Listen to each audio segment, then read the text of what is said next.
इस समय middle east में जो हो रहा है वो सिर्फ दो देशों की लड़ाई नहीं है, बल्कि ये एक ऐसा जाल है जिसमें पूरी ग्लोबल इकोनॉमी फंसने वाली है। 2026 का ये दौर देख रहा है कि कैसे ईरान और इजराइल के बीच का तनाव अब उस मोड़ पर आ गया है जहां से वापसी का रास्ता लगभग बंद नजर आता है। लाल सागर से लेकर होर्मुज की खाड़ी तक व्यापारिक जहाज रास्ता बदलने को मजबूर हैं और दुनिया भर में तेल की कीमतें आसमान छू रही हैं। लेकिन इसी खतरनाक माहौल के बीच यूएई के राजदूत हुसैन हसन मिर्जा ने एक ऐसा बयान दे दिया है जिसने ग्लोबल डिप्लोमेसी के गलियारों में हलचल मचा दी है। उनका कहना है कि इस भयंकर संघर्ष को रोकने का रिमोट कंट्रोल सिर्फ और सिर्फ भारत के पास है। अब सवाल ये उठता है कि जो काम दुनिया में कोई नहीं कर पाए, जो दबाव पुतिन नहीं बना पाए और जिस मुद्दे पर चीन ने चुप्पी साध ली, वहां भारत क्या जादू कर सकता है? क्या वाकई पीएम मोदी का एक फोन कॉल तेहरान और तेल अवीव के बीच चल रहे इस खूनी खेल को रोक सकता है? यूएई जैसे देश का ये दावा कोई हवाई बात नहीं है। इसके पीछे छिपी है 2026 के भारत की वो जियोपॉलिटिकल ताकत जिसे अब दुनिया सलाम कर रही है। भारत ने पिछले कुछ सालों में अपनी विदेश नीति को जिस तरह से बैलेंस किया है, उसने उसे दुनिया का क्राइसिस मैनेजर बना दिया है। ईरान और इजराइल की इस दुश्मनी को समझने के लिए हमें उस गहराई में जाना होगा जहां रिश्तों के धागे उलझे हुए हैं। एक तरफ इजराइल है जो तकनीक और डिफेंस में दुनिया का बाप माना जाता है, और दूसरी तरफ ईरान है जिसके पास मिडिल ईस्ट की सबसे बड़ी रेजिस्टेंस फोर्स है। इन दोनों के बीच दशकों से चल रही ये रंजिश अब अपने चरम पर है। लेकिन गौर करने वाली बात यह है कि भारत के रिश्ते इन दोनों ही कट्टर दुश्मनों से बेहद शानदार हैं। एक तरफ इजराइल हमारा सबसे भरोसेमंद डिफेंस पार्टनर है, तो दूसरी तरफ ईरान के साथ हमारे सांस्कृतिक और रणनीतिक रिश्ते चाबहार पोर्ट के जरिए जुड़े हुए हैं। 2026 के इस दौर में जब दुनिया दो गुटों में बंटी हुई नजर आती है, भारत अकेला ऐसा देश है जो दोनों पक्षों की आंखों में आंखें डालकर बात कर सकता है। यूएई के राजदूत ने साफ साफ कहा है कि पीएम मोदी की साख आज उस मुकाम पर है जहां उनकी बात को न तो ईरान नजरअंदाज कर सकता है और न ही इजराइल। ये भरोसा भारत ने अपनी तटस्थता और ईमानदारी से कमाया है।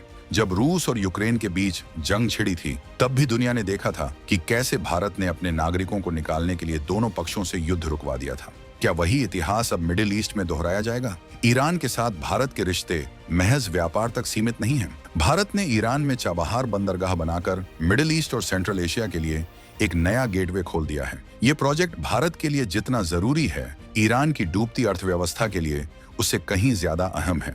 2026 की मंदी के दौर में ईरान अच्छी तरह जानता है कि अगर उसने भारत का भरोसा खोया तो उसके पास दुनिया में कोई बड़ा दोस्त नहीं बचेगा। भारत की इसी सॉफ्ट पावर और इकोनॉमिक लेवरेज का जिक्र यूएई के राजदूत कर रहे हैं। दूसरी तरफ इजराइल के प्रधानमंत्री बेंजामिन नेतन्याहू और पीएम मोदी की केमिस्ट्री किसी से छिपी नहीं है।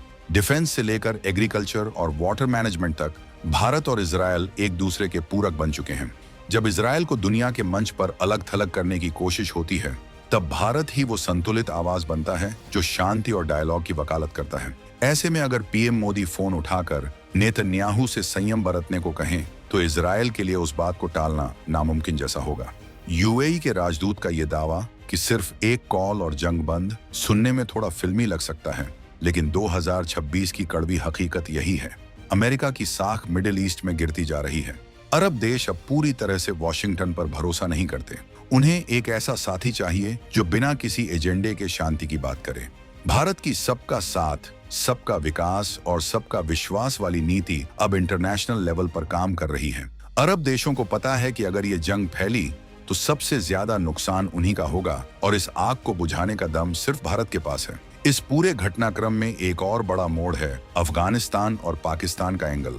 भारत ने हाल ही में संयुक्त राष्ट्र के मंच पर पाकिस्तान द्वारा अफगानिस्तान में किए जा रहे हमलों की कड़ी निंदा की है। ये दिखाता है कि भारत अब सिर्फ अपने पड़ोस तक सीमित नहीं है, बल्कि वो पूरे एशिया की सुरक्षा का ठेकेदार बन चुका है। भारत का ये कड़ा रुख बताता है कि वो किसी भी तरह की अस्थिरता के खिलाफ है। चाहे वो काबुल हो या तेहरान, भारत की नीति बिल्कुल साफ है। बातचीत से समाधान निकालो, वरना नतीजे भुगतने के लिए तैयार रहो। ईरान इजराइल जंग का असर सिर्फ मिसाइलों तक नहीं रहता, इसका असर आपके और हमारे किचन तक पहुंचता है। 2026 में ग्लोबल सप्लाई चेन इतनी नाजुक हो चुकी है कि अगर होर्मुज की खाड़ी एक दिन के लिए भी बंद हुई तो पूरी दुनिया में हाहाकार मच जाएगा।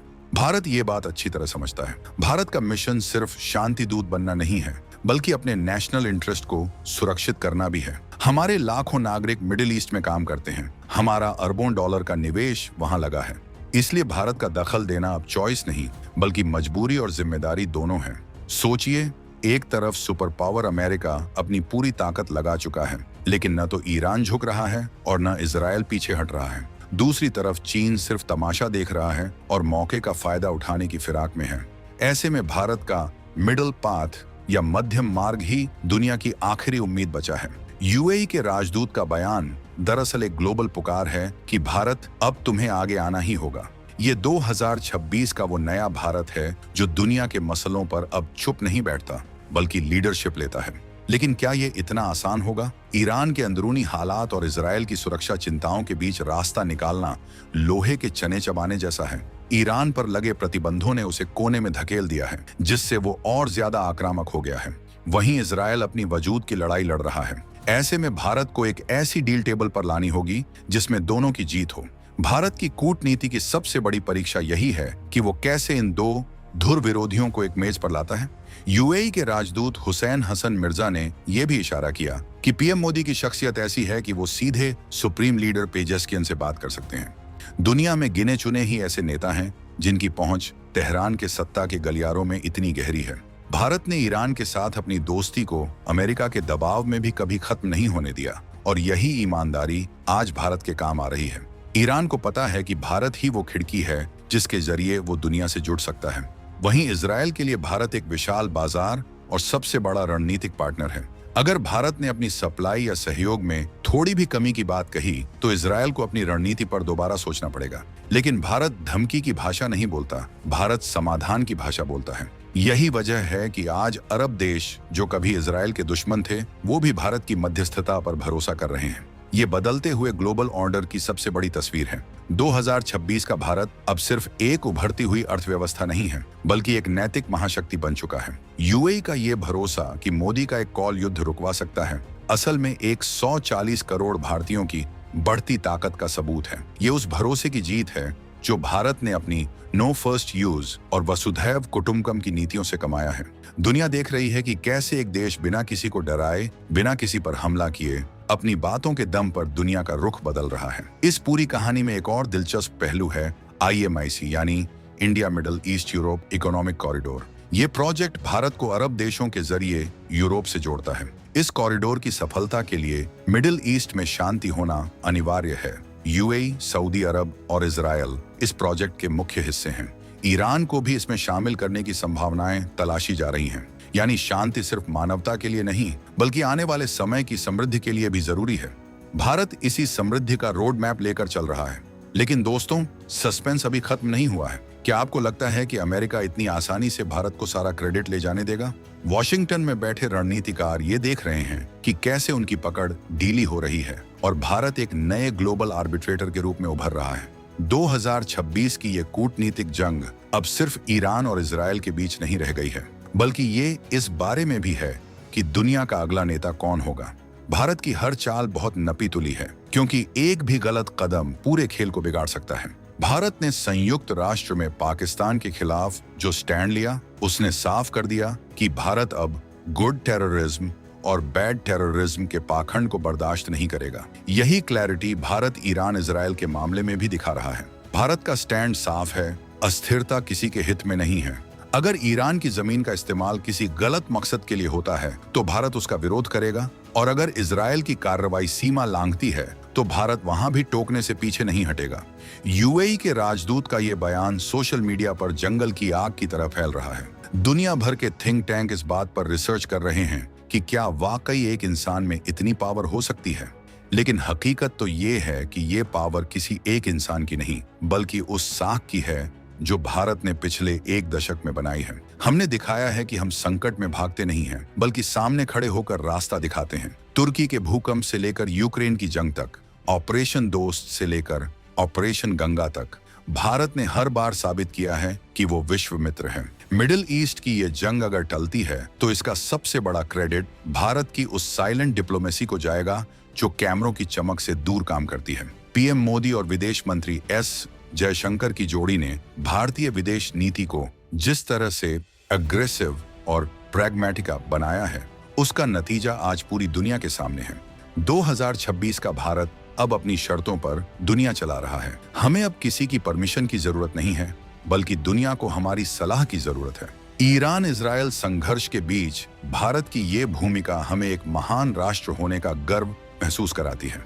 सोचिए, एक समय था जब हमें दुनिया के मसलों पर बोलने के लिए दूसरों का मुंह देखना पड़ता था, और आज दुनिया कह रही है कि मोदी जी प्लीज एक कॉल कर दीजिए। ये बदलाव मामूली नहीं है, ये उस तपस्या का फल है जो भारत ने अपनी इकोनॉमी और मिलिट्री को मजबूत करने में की है। आज हमारा रुपया इंटरनेशनल हो रहा है, हमारी मिसाइलें दुनिया खरीद रही हैं और हमारी सलाह पर युद्ध रुक रहे हैं। लेकिन क्या वाकई तेहरान से फोन की घंटी बजने पर युद्ध विराम का ऐलान होगा?